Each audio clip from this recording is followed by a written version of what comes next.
So hello my dear friends, once again welcome back to my channel CMA Bhatt. आज बहुत important strategy plan होने वाला है। आपको नाम देख के लग रहा होगा बूम बम प्लानिंग, मतलब कुछ डिफरेंट। जो 6 मंथ वाले बंदे करते हैं उससे बहुत डिफरेंट, जो 9 मंथ वाले बंदे करते हैं उससे बहुत different. Yes, you have very limited time. मैं अपना वीडियो को बहुत शॉर्ट रखूंगा और जल्दी बोलने की कोशिश करूंगा। अगर आपको अभी भी धीरे लग रहा है तो ऊपर से फास्ट कर ले, लेकिन ये स्ट्रैटेजी बहुत इंपॉर्टेंट है। इसमें मैं आपको मैक्सिमम मार्क्स का कवरेज करने का गारंटी देता हूँ। ठीक है, अगर आप सबसे कम भी पढ़ोगे लेकिन उससे मैक्सिमम मार्क्स कैसे आप यूटिलाइज कर सकते हो उसका बारे में मैं आज बताने वाला हूँ आपको। ठीक है, तो इस वीडियो पूरा एंड तक देखना है मेरे दोस्त। और मैं आपको श्योरिटी दे सकता हूँ कि इससे मैक्सिमम मार्क्स का प्लानिंग सबसे कम पढ़ाई में कोई नहीं दे सकता है। ठीक है, तो एंड तक बने रहें इस वीडियो में। ठीक है, अब आपका एग्जाम कब है? जून में। इतना पता रहना चाहिए, आपका एग्जाम है जून में। ठीक है, जून में कब होता है भैया exam? Basically 10th of June के बाद पता चलता है कि एग्जाम होता ही होता है 10th ऑफ जून के आसपास। यानी कि इधर 10 डेज का ग्रेस रहता है, इधर 10 डेज का ग्रेस। कॉपी है तो कॉपी में निकाल लो अगर, और ये लिखना स्टार्ट कर दो, क्योंकि मैं बार बार रब करते जाऊंगा और आपको याद रहना चाहिए कि मैंने क्या बोला था। ठीक है, तो इधर 10 डेज का ग्रेस है, आप याद रखना 10 डेज ग्रेस। अब आपके पास समय कितना है? अब आपके पास समय कितना? आज हो गया February 2, है ना? तो फरवरी में मान के चलता हूँ मैं, आपके पास 25 डेज है। ठीक है, मार्च 31 डेज, अप्रैल 30 डेज। ठीक है, जनवरी पार हो गया, फरवरी मार्च अप्रैल, मई और जून। मई को आपको प्योर रिवीजन के लिए रखना है मेरे दोस्त। उस मई एक महीने के साथ एकदम छेड़छाड़ मत करो। वो जो मंथ है मई, मई को एकदम रिवीजन आपको रखना है। बहुत सारे टीचर्स लोग बता रहे हो कि भैया इस मंथ में भी मत जाना, जितना स्ट्रैटेजी जितना पढ़ाई हुआ है उसको वहीं तक रोक के रिवीजन में लग जाना। रिवीजन मई को, मई के साथ एकदम छेड़छाड़ मत करना। मई में पूरा रिवीजन चाहिए, भले ही आपको इधर समय बहुत कम मिल रहा है। यस, 86 डेज मिल रहा है इधर आपको पढ़ाई करने का, और इधर मैं आपको 30 डेज दे रहा हूँ रिवीजन करने का। कंपैरिजन बहुत ज़्यादा है, लेकिन मैं आपको बताऊंगा क्या इसका बेनिफिट्स है। 30 डेज और उधर 10 डेज का ज़्यादा आपको ग्रेस मिला था, तो 86 डेज है।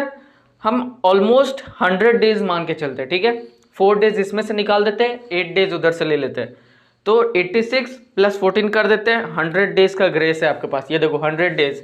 ठीक है, अब 100 डेज में आपको क्या करना है, कैसे करना है, ये मैं आपको बताऊंगा। 100 डेज में श्योर मैं आपको बता दूं पहले ही स्टार्टिंग में, आप अपना पूरा कोर्स कभी कवर नहीं कर पाओगे। ठीक है, बहुत सारे बंदे इसको 100 डेज पता है डायरेक्ट टेक्स्ट कवर करने में ही लग जाता है, जिसके पास स्ट्रैटेजी प्लानिंग नहीं रहता, क्योंकि स्ट्रैटेजी और प्लानिंग बहुत इंपॉर्टेंट है। 100 डेज है आपके पास। अब ये मैं नहीं बताऊं कि आपको 100 डेज कैसे स्टार्ट करना है, कैसे एंड करना है। भैया चक दे इंडिया वाला डायलॉग दे रहे हो आप, 70 मिनट है तुम्हारे पास। चलो जोक्स अपार्ट, 100 डेज है, मेरा मानो इनफ है। भैया आप इनफ बोल रहे हो यार, गजब बात बोल रहे हो आप यार, गजब है। मतलब 100 दिन में कैसे इतना मोटा मोटा बुक्स रहता है, कैसे होगा? एक बुक्स तो 500 अबव पेजेस का रहता है, कैसे होगा? मैं आपको बताऊंगा। 100 डेज है, डिवाइडेड बाई 4 करो, डिवाइडेड बाई 4 करो, 25 डेज आपको पर सब्जेक्ट मिल गया। 25 डेज पर सब्जेक्ट, है ना? अब आपको ये प्लेज लेना है कि मुझे 25 दिन के अंदर मुझे मैक्सिमम मार्क्स कवर करना है। आपका 100% मटेरियल से तो आप कवर नहीं कर पाओगे। और मैंने आपको बोल दिया था, मैंने टिप्स लास्ट वीडियो में, कि भैया लाइव लेक्चर लेना बहुत टाइम वेस्टेज हो जाएगा। अगर लाइव मतलब पेन ड्राइव या गूगल लिंक के अलावा अगर लाइव लेक्चर मतलब क्या, फेस टू फेस क्लासेस के लिए घर से बाहर निकलते हो, उसमें बहुत टाइम वेस्ट होगा, नहीं कवर हो पाएगा मटेरियल, मैं बता रहा हूँ आपको। तो जिन बच्चे ने घर पे बैठ के ही ये प्लेज लिया कि मैं घर में बैठ के ही क्लासेस ऑनलाइन खरीद लूंगा और उसको डाउनलोड करके मैं देखूंगा मोबाइल ऐप के थ्रू या लिंक के थ्रू या गूगल ड्राइव के थ्रू या पेन ड्राइव के थ्रू, वो बेस्ट है, क्योंकि उसमें आपका एफिशिएंट टाइम यूटिलाइजेशन होगा। भैया आप खाना भी खा रहे हो ना, तो इधर आपका वीडियो चल रहा है, उस पर भी ध्यान रहेगा आपका। लेकिन अगर लाइव लेक्चर्स आप खरीद लिए, बाहर लेक्चर बाहर जाना पड़ेगा आपको, 1-1 2-2 घंटे आपको कवर करना पड़ेगा टाइम इंस्टीट्यूट जाने के लिए, पढ़ाई करने के लिए, जहाँ पे आपका ट्यूशन होता है, मैं उसकी बात कर रहा हूँ। तो वहाँ पे आपका बहुत टाइम वेस्ट होगा। ये प्लानिंग आपके लिए नहीं है अगर आपने ये देख लिया है तो। ठीक है, तो 25 days, coming back to the topic very fast. Channel पे नए हो मेरे दोस्त, सब्सक्राइब मांगता है, मेरे को बहुत मेहनत चाहिए। इस वीडियो में मैंने बहुत मेहनत लगाई, इसीलिए मैं इतना लेट ला रहा हूँ। ठीक है, सब्सक्राइब मांगता है और शेयर भी मांगता है मेरे को इस वीडियो में। देखता हूँ मैं कितने दोस्त मेरे अपने रियल है। ठीक है, 25 डेज पर सब्जेक्ट। अब ये याद रखना मेरे दोस्त, याद रखना 25 डेज पर सब्जेक्ट हो गया भैया। अब तो हो गया, अब मुझे बताओ स्ट्रैटेजी कैसे क्या करना होगा। अब मैं आपको बता दे रहा हूँ। अब देखो, ये आपका है न्यूली एडेड एडिशन है, cost accounting intermediate, paper number 8। ठीक है, बहुत सारे बंदे तो मतलब 90% स्टूडेंट लोग ग्रुप 1 ही दे पाएंगे।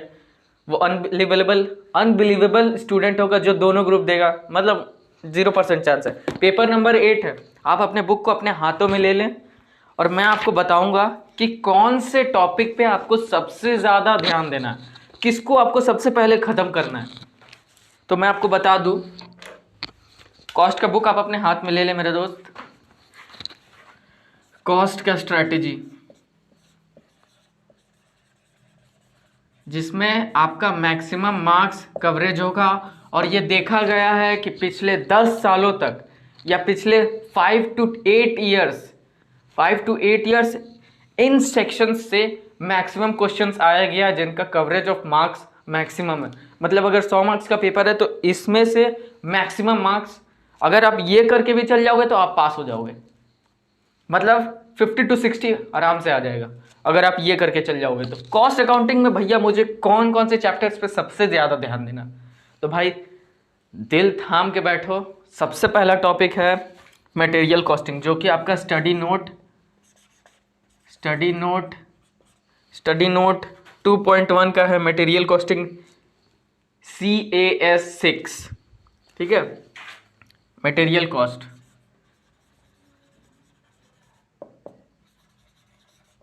इसको सबसे पहले आपको ख़त्म करना है, पहला नंबर सबसे पहले इसको ख़त्म करना है। इससे कॉन्फिडेंस भी आएगा और आपका मार्क्स भी कवरेज बहुत जल्द होगा। 100 मार्क्स में मुझे 100 मार्क्स का प्रिपरेशन तो हो नहीं पाएगा, ये मुझे पता है, गारंटी। ये मुझे भी पता है, आपको भी पता है। लेकिन 100 मार्क्स में मैं मैक्सिमम मार्क्स कैसे गेन कर सकता हूँ? कम पढ़ के मैक्सिमम मार्क्स कैसे कवर कर सकता हूँ, ये मैं बता रहा हूँ इस वीडियो में। तो आप ध्यान दो, स्टडी नोट 1 मटेरियल कॉस्टिंग हो गया, फिर स्टडी नोट 4 में आओ आप। स्टडी नोट 4 में आओ। ये स्टडी नोट 2 था, स्टडी नोट 4 में आओ। ठीक है, इसमें 4.5 में आपका लिखा गया reconciliation of cost accounting records with financial account. ठीक है, रिकंसिलेशन में लिख दे रहा हूं, रिकंसिलेशन। भाई बहुत बेनिफिट ये वीडियो होने वाला है। ये वीडियो और थोड़ा सा एक्सटेंड हो, क्योंकि लास्ट में मैं आपको स्ट्रैटेजी बताने वाला हूँ कि किस सब्जेक्ट को किस टाइमिंग में पढ़ना है, कि आपका कंसंट्रेशन, ब्रेन पावर होता है ना, संतुलन, थ्योरी कब करना है, प्रैक्टिकल कब करना है, ये मैं आपको बताऊंगा। तो एंड तक देखना, पहले ये स्ट्रैटेजी नोट डाउन कर लो। रिकंसिलेशन हो गया, देख लेना स्पेलिंग या सही है या गलत है, मुझे वो सबसे परवाह नहीं। मुझे बताना है कि आपको सबसे ज़्यादा मार्क्स कवरेज कहाँ से होगा। फिर स्टडी नोट नंबर 5 है methods of costing. Study note number 5 में आपको job costing, batch costing, contract costing पे आपको सबसे ज़्यादा ध्यान देना है। स्टडी नोट नंबर 5 तो आपको पूरा करना है। स्टडी नोट नंबर 5 ऑल, जिसमें कि आपको सबसे ज़्यादा ध्यान देना। ऐसा देखा गया है कि स्टडी नोट नंबर 5 में जितने भी चैप्टर्स हैं उस पर सबसे ज़्यादा मार्क्स कहाँ से आते हैं, तो वो पहला है 5.3 कॉन्ट्रैक्ट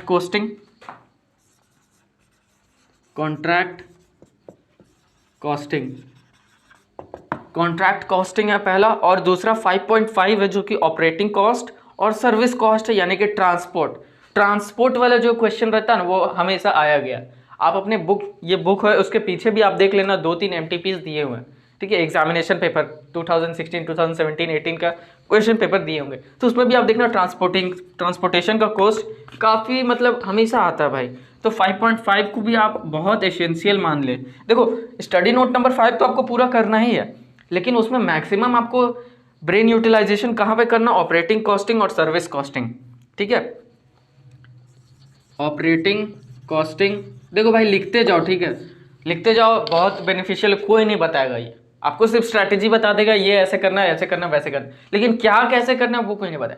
वो क्या करना वो मैं आपको बता रहा हूँ, क्या करना भाई, बहुत टाइम इसके ऊपर जाता है। ठीक है, मैं जल्दबाजी में कुछ भी गलत सीधे नहीं बता देता हूँ, बहुत इंपॉर्टेंट टॉपिक्स है, ये सबसे क्वेश्चंस आए हैं इसलिए मैं आपको बता दे रहा हूँ। तो मैक्सिमम स्टूडेंट्स लोग को शेयर करें ये वीडियो, ठीक है, जो कि जिसमें कि आपको ट्रांसपोर्ट, देखो मैं कैपिटल में लिख दे रहा हूँ, ट्रांसपोर्ट वाला सब मैक्सिमम क्वेश्चंस आता है। भाई बुक बहुत भारी है, मेरे हाथ दर्द देने लगे हैं, ठीक है ठीक है देख लो यही बुक्स आपको पढ़ने हैं। होप श्योर आपका बुक्स आपके पास आ गया होगा और आप लोग लग जाओ अपने। अब study note number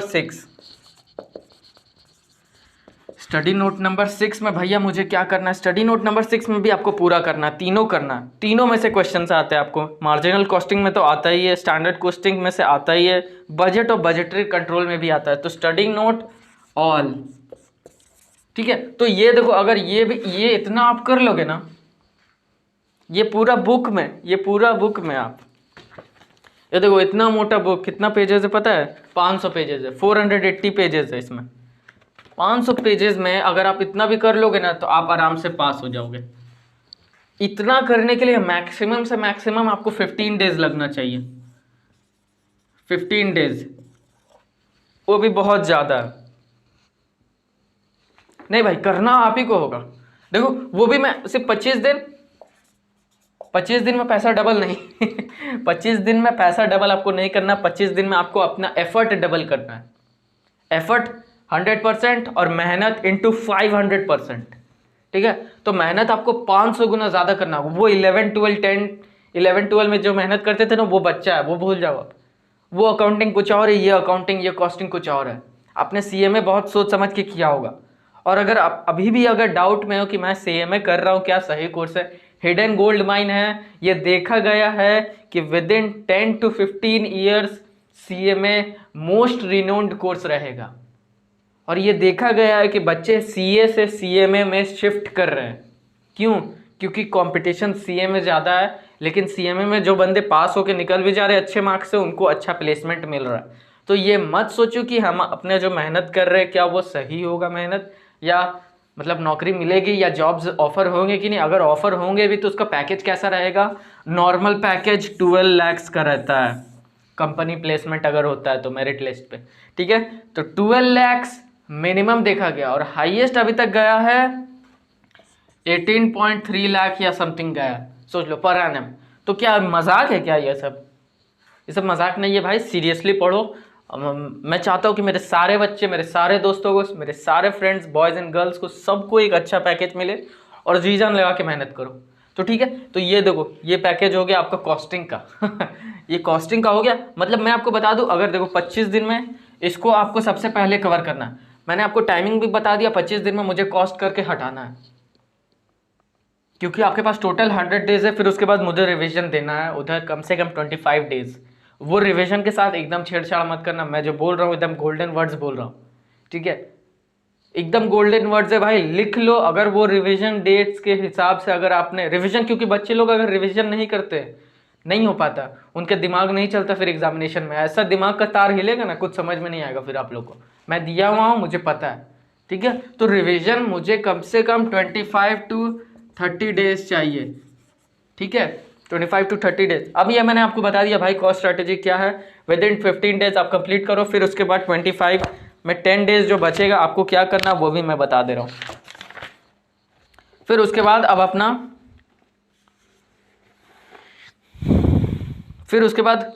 study note 2 को भी पूरा करने का कोशिश करना है। ये मटेरियल कॉस्टिंग हो गया, ये सब हो गया। फिर स्टडी नोट 2 है ना, उसको भी पूरा करने, employee cost, direct cost, overhead cost, इसको भी पूरा करने की कोशिश करना। फिर उसके बाद स्टडी नोट 1 में आना, क्योंकि वहाँ से थ्योरीज आते हैं।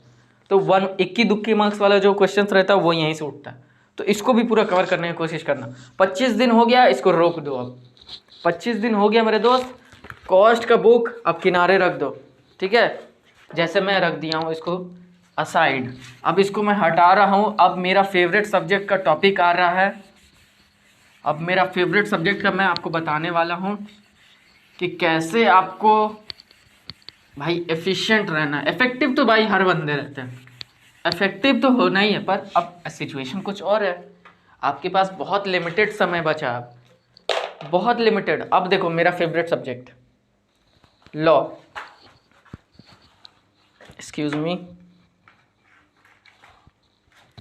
लॉ का भाई, लॉ एंड एथिक्स, ये तो ऐसा सब्जेक्ट है ना, बहुत सारे टीचर्स लोग इसको पूरा पढ़ा भी नहीं पाते, मतलब फुल मटेरियल को कवर भी नहीं कर पाते। तो ये तो सोचना ही मत कि ये बहुत हल्का सब्जेक्ट है, इसको हल्के में मत लेना, मैं आपको बता दे रहा हूँ। Law and ethics, law and ethics को कैसे कवर करना है भाई, बहुत टाइमिंग इसके पीछे गया, लेकिन मैंने आखिरकार निकाल ही लिया इसके लिए भी सब्जेक्ट। लॉ एंड एथिक्स, पहले मैं आपको बता दूं, कमर्शियल लॉ 30% मार्क्स गेन करता है, इंडस्ट्रियल लॉ 25% जो कि बहुत ईजी है, ठीक है। कॉर्पोरेट लॉ 35% जिसमें कंपनीज एक्ट और डायरेक्टर्स दोनों का दोनों मिला के 35% है, ठीक है। डायरेक्टर्स मैंने बोला, याद रखना। और एथिक्स है 10%। तो भैया मुझे करना क्या है, सबसे पहले ये बताओ। ये रहा आपका chapters, companies law, study note 1 आपको करना ही है, करना ही है। स्टडी नोट 1 में अब आपको क्या करना, ये मत बोलना कि मैं फाउंडेशन से नहीं आया हूँ, मैं सीधे कॉलेज बेसिस से आया हूँ, मैंने फाउंडेशन नहीं किया। ये बच्चे भाई, जो बच्चे ने फाउंडेशन पास किया, वो मैं बता दूं कि इंडियन कॉन्ट्रैक्ट एक्ट 1872 हल्के में मत लेना। हल्के में लेना कहाँ तक, मैं आपको बता दे रहा हूँ। स्टडी नोट 1 में आओ, बुक खोल लो भाई। स्टडी नोट 1 में मैं आपको बता दूं, ईजी आपको लगेगा 1.5 तक। 1.5 तक आप रिवीजन मत करना, मतलब एक गो थ्रू कर लेना, एक रीडिंग कर लेना, 1-2 घंटे के अंदर आप रीडिंग कर लेना। लेकिन इन डेप्थ में जाना आप क्वासी कॉन्ट्रैक्ट, जो कि 1.7 है। 1.7 स्टडी नोट नंबर 1 का मैं बात कर रहा हूँ। 1.7 आपको पूरा करना है, वहाँ से क्वेश्चंस आते हैं। और 1.8 क्या, 1.7 क्या 1.8 बोल रहे, बुक खोलो भाई, नजर आ जाएगा। क्वासी कॉन्ट्रैक्ट्स है, कंटिंजेंट कॉन्ट्रैक्ट्स है, जो कि आप फाउंडेशन में पढ़े हुए हैं। मत बोलना कि मैं फाउंडेशन नहीं पढ़ा हूँ, मैं कॉलेज बेसिस पे आया हूँ सीधे इंटरमीडिएट में एंट्रेंस। क्वासी कॉन्ट्रैक्ट्स आपका किया हुआ है, कंटिंजेंट किया हुआ। Termination of discharge of contracts, अब कॉन्ट्रैक्ट कैसे कैसे डिस्चार्ज होता है, किस किस बेसिस पे डिस्चार्ज होता है, इसको करके तुरंत से खत्म करो, एकदम रफू चक्कर करो ये स्टडी नोट 1 को। और indemnity, guarantee, bailment, pledge, law of agency, इसमें से सबसे ज़्यादा आप बेलमेंट और प्लेज पे भी ध्यान देना, और लॉ ऑफ एजेंसी पे जो टॉपिक है इसको कवर करना। 1.7 और 1.8 पे ज़्यादा ध्यान रखना, क्योंकि क्वेश्चंस यहीं से आते हैं। और डायरेक्ट क्वेश्चंस एकदम नहीं आएंगे, मैंने आपको बता दिया, या होप से, और जो ट्यूशन आप जहाँ से भी ले रहे हो वहाँ के बंदे ने आपको बता दिया कि एक भी डायरेक्ट क्वेश्चंस कॉन्ट्रैक्ट एक्ट से नहीं आएगा। कॉन्ट्रैक्ट एक्ट से एक क्वेश्चन या 2 क्वेश्चंस आएंगे, 6 या 4 मार्क्स, 8 या 2 मार्क्स, 5 या 5 मार्क्स, जो कि आएंगे case studies.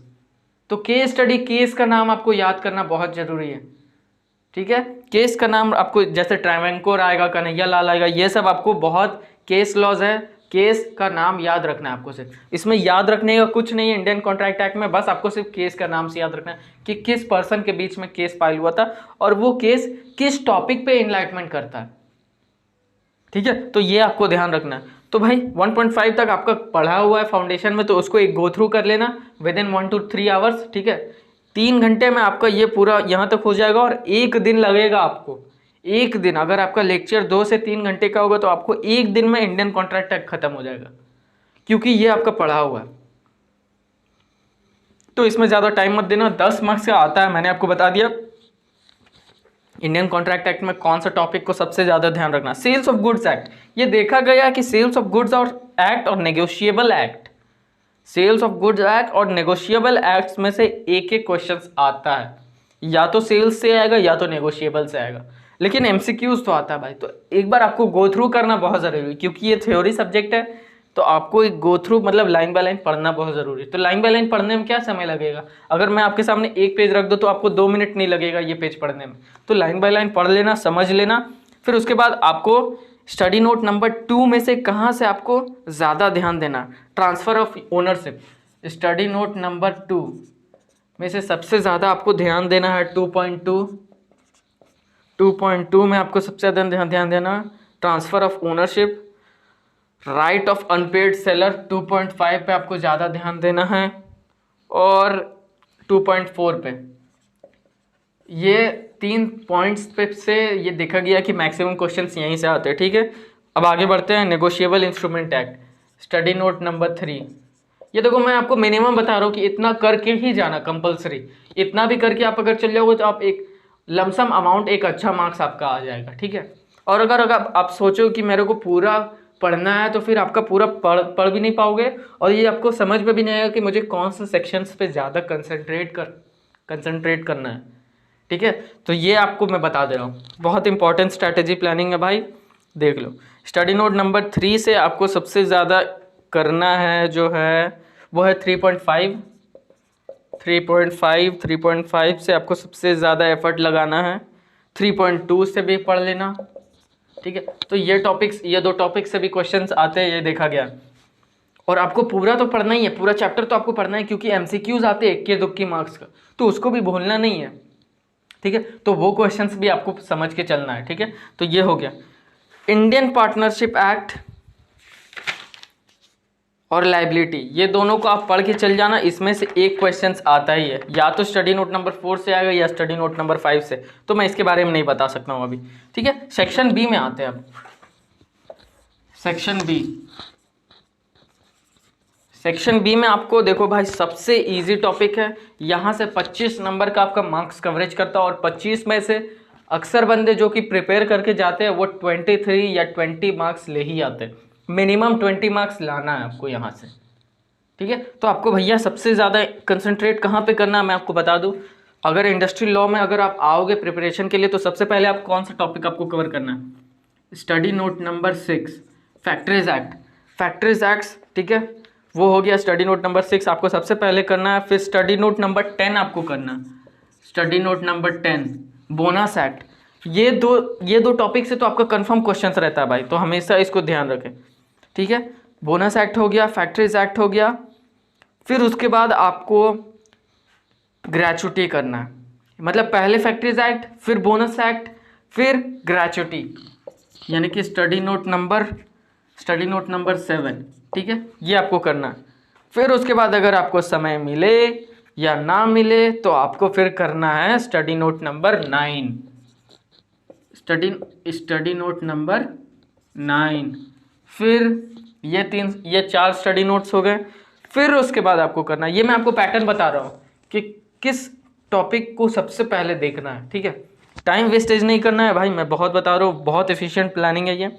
Study note number 13 को नहीं पढ़ना, एकदम मत पढ़ना, क्योंकि इससे क्वेश्चंस एकदम नेग्लिजेंट वे में आते हैं, मतलब आते ही नहीं है। ये देखा गया कि कभी इससे क्वेश्चंस नहीं आए, 1-2 टर्म अनकन्वीनियंट लगा इंस्टीट्यूट को तो पूछ देते हैं, लेकिन इसका आपको रेट याद रखना कि पीएफ आरडीए का कहाँ पे सबमिट होता है, क्या रेट्स रहते हैं और कौन से मतलब सेक्शंस रहते हैं, क्या क्या सेक्शंस इंक्लूड है वो देख लेना। ठीक है, तो इंडस्ट्रियल लॉ में मैंने आपको बेसिक 4 टॉपिक्स आपको बता दिए कि सबसे पहले इसको कवर कर लेना। फिर स्टडी नोट नंबर 8 को कवर करना। ठीक है, तो ये आपका मैक्सिमम 25 मार्क्स का कवरेज हो जाएगा, क्योंकि मैक्सिमम क्वेश्चंस आपका फैक्ट्रीज एक्ट और बोनस एक्ट से आएगा, तो यहीं पे आपका खत्म हो जाएगा खेला। ठीक है, तो इसको आप जरूर कर ले। और कॉर्पोरेट लॉ, जो कि बहुत सारे बंदे लोग का प्लानिंग रहता है कि मुझे कॉर्पोरेट लॉ पूरा छोड़ देना चाहिए, क्योंकि इसका बहुत लंबा सिलेबस रहता है और बहुत ट्रिकी रहता है, बहुत सारे सेक्शंस रहते हैं, तो इसमें बहुत टाइम कंज्यूमिंग है। तो आपके पास टाइम कम है, तो मैं आपको बोलूँगा कंपनीज एक्ट में सबसे पहले आपको 14.2 करना है, डायरेक्टर्स। ये देखो डायरेक्टर्स करना है, 14.2 का जो डायरेक्टर्स पोर्शन है, इससे 15 मार्क्स का क्वेश्चन श्योर शॉर्ट पूछा गया। मैं आपको दिखा दे रहा हूँ विथ प्रूफ मैं आपको दिखा दूंगा दोस्त। ये देखो पेज नंबर आपको आना है,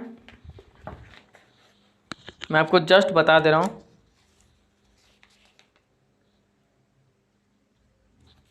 हाँ, पेज नंबर सबसे लास्ट 438 से 15 मार्क्स मैंने आपको बोला। और देखो पेज नंबर 438 में जाओगे तो यहाँ पे क्वेश्चन नंबर 6 है, discuss the provisions of companies or regarding disqualifications of appointment of director और directors or agent of the company. Direct question पूछा जाता है, तो 15 मार्क्स आपका श्योर शॉर्ट है, तो इसको एकदम मत छोड़ें आप। ठीक है, कंपनीज लॉ को लास्ट में रखें, और मैं तो बोलूँगा उसको अगर करना है तो लास्ट में रखें, क्योंकि वो आपका ऑप्शंस में निकल जाता है। ठीक है, अगर आप ये सब करके जाओगे तो आपको ऑप्शन भी मिलता है, 7 क्वेश्चंस रहते हैं उसमें, कोई भी 5 क्वेश्चंस आपको करना है, तो 2 क्वेश्चंस तो आप छोड़ सकते हो। तो 2 क्वेश्चंस वो बंदे कॉर्पोरेट लॉ के छोड़ देते हैं, क्योंकि उसने उसका पढ़ाई ही नहीं किया था, उसको कवर ही नहीं किया था स्टडी मटेरियल से। क्योंकि ये बहुत लंबा सिलेबस था और ये बंदे लोग अपना ऑप्शन में निकल गए थे। बहुत इंपॉर्टेंट चीज़ मैंने आपको बता दिया है यहाँ पे, बहुत सारे बंदे आपको नहीं बताएंगे ये चीज़। कॉर्पोरेट लॉ ऑप्शंस में निकल जाता है आपका, तो इसको एकदम एंड के लिए रखें। हालांकि इसमें बहुत नॉलेज है, मैं तो बोलूँगा इसमें बहुत नॉलेजेबल चीज़ है, एक दिन समय निकाल के इसको ज़रूर पढ़ें, ठीक है। लेकिन आपके पास बहुत कम समय बचा है तो इसको आप साइड पे रखें, लेकिन डायरेक्टर्स पोर्शन आप जरूर कवर करें, ठीक है। फिर उसके बाद सबसे इम्पॉर्टेंट टॉपिक है एथिक्स। भाई 5 पेज 10 मार्क्स, अब इसको छोड़ के जाना मतलब सबसे बुड़बक की काम। 5 पेज 10 मार्क्स, सबसे इंपॉर्टेंट टॉपिक है एथिक्स, जो कि आपको करना बहुत ज़रूरी है।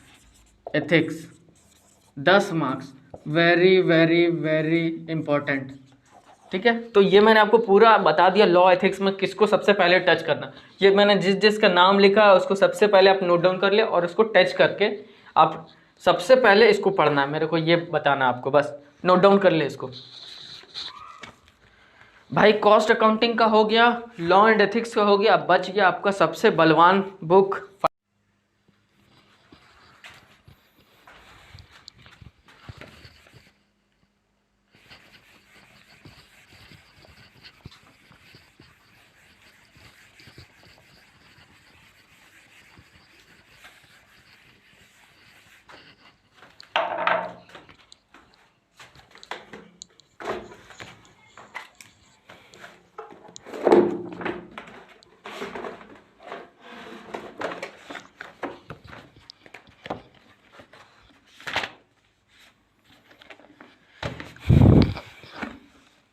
सबसे इम्पॉर्टेंट जो बच गया वो है आपका अकाउंट्स। ये देखो, ये अकाउंट्स, ये पेपर नंबर आपका 5 है, लेकिन ये आखिरी पेपर नंबर बहुत सारे बच्चों लोग का बन जाता है, क्योंकि बहुत सारे बच्चे लोग इसी में अटक जाते हैं। एग्रीगेट तो आपका 200 अबव आ जाता है, लेकिन इसमें 40 नंबर तक नहीं ले पाते। ये मैंने बहुत सारे स्टूडेंट लोग से एनालाइज करके पूछा कि भाई कहाँ पे अटकते हो, कौन से सब्जेक्ट में, तो भाई अकाउंट्स में। जबकि शुरू में सबसे ज़्यादा ईजी तो यही सब्जेक्ट लगता है कि भैया ये तो पढ़ा हुआ, फाइनल अकाउंट पढ़ा हुआ है, पार्टनरशिप पढ़ा हुआ है, बीआरएस एनपीओ ये सब पढ़ा हुआ है, लेकिन यहीं पर अटक जाता है। इसीलिए सबसे ज़्यादा कंसंट्रेशन आपको यही सब्जेक्ट में करना है। तो भैया आइए हम लोग चढ़ते हैं अकाउंटिंग सब्जेक्ट पे। इसमें से सबसे ज़्यादा इंपॉर्टेंट समय है, सबसे ज़्यादा इंपॉर्टेंट टॉपिक विद इन बहुत शॉर्ट में मैं आपको बताने वाला हूँ, क्योंकि वीडियो बहुत लंबे होने वाली है और आपके लिए टाइम बहुत प्रेशियस है। तो सबसे पहले आपको ये देख लो, 1-2 पेज आप पलटोगे, यहाँ पर तो एक सर्कल बना हुआ आपको नज़र आ जाएगा, ठीक है। एक सर्कल बना हुआ है, ये पेज आपका, ठीक है। तो यहाँ पे आपको लिखा हुआ 40% कौन सा टॉपिक कवर करता है। तो सबसे पहले आपको सेक्शन बी कवर करना है। सेक्शन बी में आपका आता है PL account, trading account, NPO आता है, फिर इनकम्प्लीट रिकॉर्ड्स आता है, इनकम्प्लीट रिकॉर्ड्स, फिर उसके बाद पार्टनरशिप आता है, जिसका सिलेबस बहुत बड़ा है, ठीक है। तो इसको आप ऑप्शंस में करके निकालना। कैसे करेंगे, क्या करेंगे, मैं आपको बता रहा हूँ। अब देखो, अब आप अपने सिलेबस में आओ, जहाँ पे आपको कंटेंट्स दिया हुआ है, चैप्टर 1, स्टडी नोट 1, वो सारे चीज़। तो आपका स्टडी नोट 1 और स्टडी नोट 2 मिला के 25 मार्क्स कवर करता है, ठीक है। स्टडी नोट 1 और स्टडी नोट 2 मिला के आपके 25 मार्क्स कवर करता है, जिसमें कि आपको स्टडी नोट 1 करके जाना है, मतलब पूरा उसमें से थ्योरी आएगा, तो ठीक है। स्टडी नोट 1 को पूरा करके जाना है आपको, और उसमें सबसे ज़्यादा ध्यान आपको 1.4 को रखना है, क्योंकि वहाँ से क्वेश्चंस आते हैं कि इस तरह का एक्सपेंडिचर कौन से एक्सपेंडिचर में, रेवेन्यू एक्सपेंडिचर में आता है या इनकम एक्सपेंडिचर में आता है, ठीक है, या कैपिटल एक्सपेंडिचर आता है या क्या आता है। तो इसको आपको ज़्यादा ध्यान रखना है। 1.6 आप कर लें, रेक्टिफिकेशंस ऑफ एरर, ठीक है, इससे क्वेश्चंस आते हैं 1-2 मार्क्स के।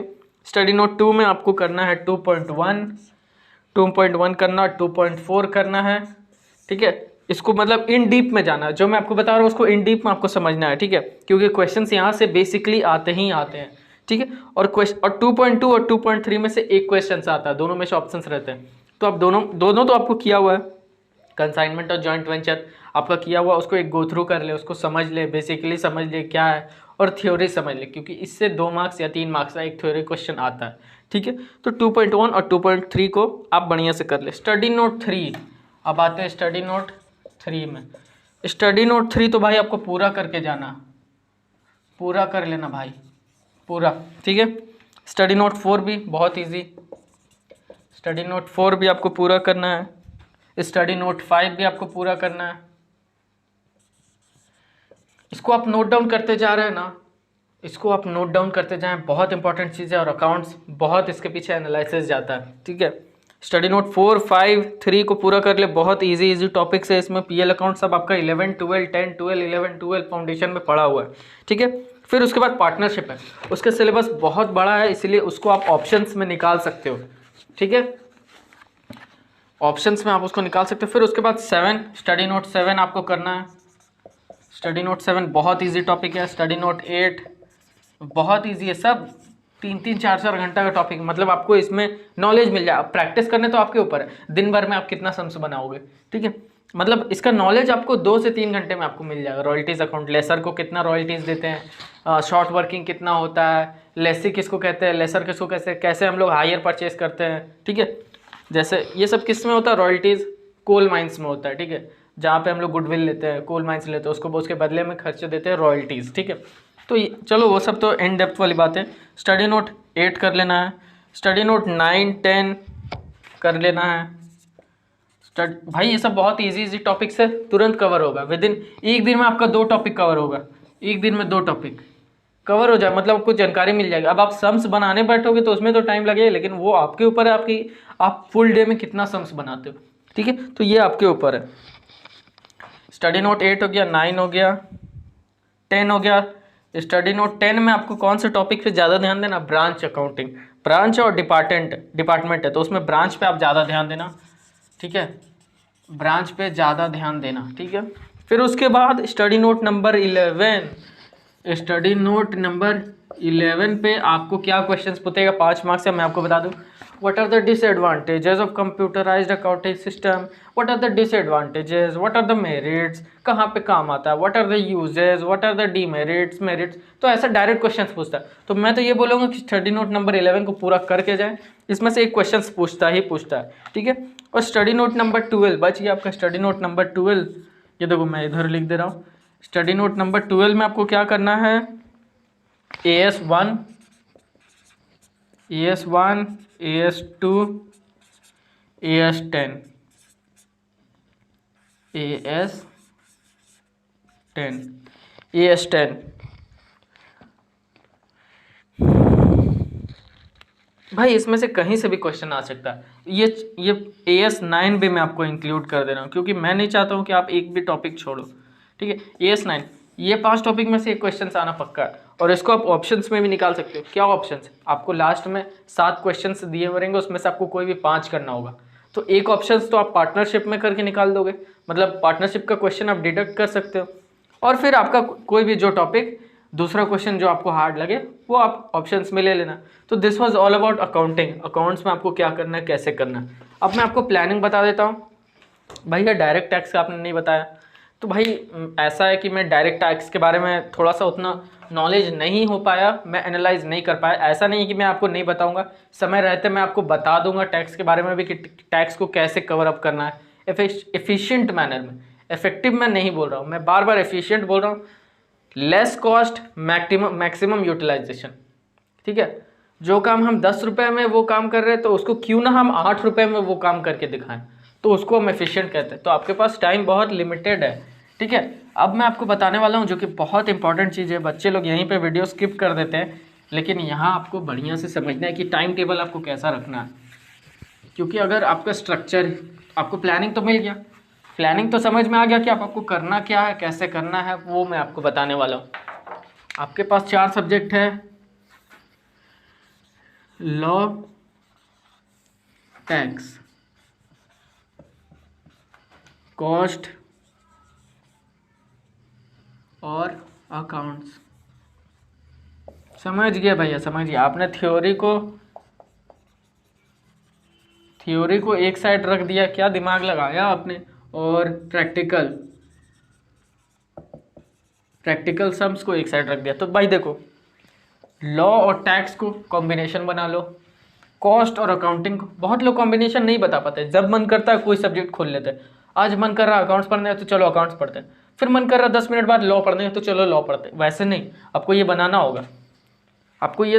और मैंने आपको क्यों ऐसे लिया वो मैं आपको बता दे रहा हूँ। लॉ में बहुत सारे सेक्शंस रहते हैं, सेक्शन 2, 3, 4, 5, 6, 7, 8 क्या क्या सेक्शंस रहेंगे, contract act, negotiable act, sales act, ठीक है। तो बहुत सारे सेक्शंस, डायरेक्टर्स वाला पोर्शन एकदम मत भूलना, लॉ में बहुत इंपॉर्टेंट है, 15 मार्क्स का मैंने आपको बोल दी। और टैक्स में भी तो बहुत सारे सेक्शंस हैं, ATC 1, ATC 2, ATC D, D, T, ठीक है। तो बहुत सारे सेक्शन, तो सेक्शंस वाला आपका एक साथ हो गया, ठीक है। सेक्शंस वाला, इसमें भी बहुत सारे प्रैक्टिकल सम्स रहेंगे, ठीक है। हाउसिंग प्रॉपर्टी का टैक्स कितना लगे, ये कितना लगे, तो सेक्शंस वाला एक साथ हो गया। और ये कॉस्ट और अकाउंट्स, ये दोनों तो आपका पढ़ा ही हुआ है, फाउंडेशन में अकाउंटिंग से रिलेटेड है, ठीक है। तो ये दोनों मैच कर गया। अब भैया आपने ये तो बता दिया कि मुझे पेयर किसका बनाना, अब टाइमिंग भी बता दो कि भैया लॉ और कॉस्ट थ्योरी सब्जेक्ट है। जब दिमाग शांत रहता है ना, तो दिमाग सिचुएशन सराउंडिंग कब शांत रहता है, सुबह में, मतलब भोर में। सुबह में क्या सिचुएशन रहता है, चारों तरफ शांति है। तो सुबह 3 बजे से लेकर 8 बजे तक आपको ये 2 सब्जेक्ट का प्लानिंग करना होगा। सुबह 3 बजे से लेकर रात 8 बजे तक, सुबह 8 बजे तक ये करना होगा। फिर उसके बाद ब्रेक ले लो, फ्रेश हो जाओ। फिर उसके बाद थोड़ा सा और जो आपने याद किया उसको एक रिवीजन दे दो 11 से 12 बजे तक, ठीक है। इनफ है भाई, 8, 9, 10, 11, 3 घंटा इनफ है आपको फ्रेश होने के लिए। 11 से 12 आप ये कर लो, रिवीजन कर लो, क्या इनफ है। फिर 2 घंटा फिर से लगाओ कि हाँ मेरा इस दोनों सब्जेक्ट में इसका प्रिपरेशन आज कम हुआ, तो फिर से उसमें टाइम दे दो, फिर से फ्रेश हो जाओ। उसके बाद 12 से 2, फिर 2 से 4 फिर से एफर्ट लगाओ कि मेरा कौन सा सब्जेक्ट में बहुत कम आज प्रिपरेशन हो पाया, या ये मुझे ये टॉपिक आज हार्ड लगा, तो उसमें मैं थोड़ा सा 2 घंटा और टाइम दे देता हूँ, ठीक है। तो ऐसा करके आपका स्ट्रैटेजी इसका लॉ और कॉस्ट का हो जाएगा। और कैसे बनाना है, जैसे मंडे को आपका लॉ और टैक्स रहेगा, सुबह में लॉ और शाम में टैक्स। तो ट्यूसडे को आपका क्या रहेगा, कॉस्ट और अकाउंटिंग, सुबह में कॉस्ट और शाम में अकाउंटिंग। फिर रिपीट, फिर वेडनेसडे को क्या रहेगा, लॉ और टैक्स। फिर थर्सडे को क्या रहेगा, कॉस्ट और अकाउंट। ऐसे करके आपको पढ़ना है कि मेरा रिवीजन भी होते रहे एक तरह से और मेरा याद भी होते रहे। अब टैक्स को क्या करना है, 4 बज गया, खाना वाना खा लिया, तो फिर फ्रेश होंगे, 6 बजे से बैठेंगे, 6 बजे से लेकर 9 बजे तक, 6, 7, 8, 9, बहुत समय 9, फिर 9 से 10 या 9 से 11, फिर 9 बजे क्या करेंगे, 9 से 10 फिर फ्रेश होंगे। मतलब इतना समय बहुत काफ़ी है प्रैक्टिकल सम्स के लिए। फिर 9 बजे है ना, 10 बजे फिर सो जाएंगे, 10 बजे से लेकर 3 बजे तक फिर सोएंगे, फिर उठेंगे। इनफ समय भाई, 5 घंटे आपको नींद लेना है बस, इससे ज़्यादा एकदम मत नहीं लेना। 5 घंटे या 6 घंटे का टारगेट बना लो अब अपने हिसाब से, ठीक है। तो ये था पूरा स्ट्रक्चर, पूरा एकदम एनालिसिस, क्या हुआ, क्या कैसे करना है, मैंने पूरा आपको बता दिया। अब इसको इम्प्लीमेंट करना आपके ऊपर है। या मेरे को कुछ भी गलत लगा, ये मेरा एनालिसिस था, आपका एनालिसिस इससे बढ़िया हो तो आप गो फॉरवर्ड, मैं तो उसके लिए और आपको हाँ करूँगा कि यस आप अपने प्लानिंग के साथ जाओ। और अगर इस प्लानिंग में आपको कहीं भी दिक्कत है तो काइंडली कमेंट करो, और इस वीडियो को बहुत सारे बच्चों लोग को शेयर करो, क्योंकि वो बच्चे लोग भी कंफ्यूज है। अब मुझे नहीं पता कौन बच्चे कंफ्यूज है, ये तो आपको पता, आपके फ्रेंड्स हैं, आप जानिए बढ़िया से जानते हो, तो उसको आप ये वीडियो शेयर करो। और देखो भाई, ये एनालिसिस हमें ऐसे करना है, ये टॉपिक्स को हमें पहले कवर करना है। फिर देखो आपका 100 दिन में, मतलब 25 डेज़ का एक सब्जेक्ट का टारगेट था, विद इन 425 मतलब 100 डेज़ में आपका हो गया। अब आपके हाथ में अभी भी 1 महीना बचा हुआ है, दैट मई मंथ। तो मई मंथ में आप फिर से रिवीजन कर लो, ठीक है, रिवीजन कर लो। फिर जून में अभी भी बचा हुआ है 8 डेज एक्स्ट्राज, या जून में जब जो भी एक्सटेंशन मिलता है तो उसको आप MTP सॉल्व करो, स्कैनर सॉल्व करो, क्वेश्चन पेपर सॉल्व करो। फिर देखो क्या कॉन्फिडेंस आएगा। फिर कॉन्फिडेंस जो आएगा ना, फिर समझ में आएगी कि भैया सीमा भक्त ने जो प्लानिंग बताई थी रंग लाया वो मैंने। और आपको मतलब एक फ्रूटफुल मार्क्स लाने से कोई नहीं रोक सकता अगर आप इस प्लानिंग के थ्रू चलोगे तो। ये मेरा प्लानिंग था, मैं भी इसी थ्रू के चला था, क्योंकि मेरे पास टाइम मिला था, लेकिन मैं टाइम का यूटिलाइजेशन एंड में किया था मैंने, क्योंकि स्टार्टिंग में मुझे बहुत सारी प्रॉब्लम्स फेस करनी पड़ी थी, कुछ personal problems, okay, family related थी, ठीक है। तो ऐसा प्लानिंग मैंने फिर अपने क्रिएट किया और मैंने एक शॉट में निकाला मैंने। मतलब फेलियर मत लाना दोस्त, और ना कभी नेगेटिव थिंकिंग्स रखना। So this was all about today. अगर इस चैनल पे अभी भी नए हो तो भाई सब्सक्राइब कर दो, अगर सब्सक्राइब नहीं करो तो मुझे मोटिवेशन नहीं मिलेगा और मैं बहुत उदास हो जाऊँगा। फिर मैं ऐसी तरह के वीडियो लाऊंगा कैसे अगर मुझे मोटिवेशन नहीं मिले तो सब्सक्राइब कर दिया करो दोस्त। चैनल पे नए हो तो लाइक कर दिया करो। टेलीग्राम का लिंक मैंने नीचे दे दिया, वहाँ पे ज्वाइन हो जाओ, ठीक है। और कोई भी दिक्कत हो तो kindly comment, I am always ready for you all. All the best my dear friends, take care.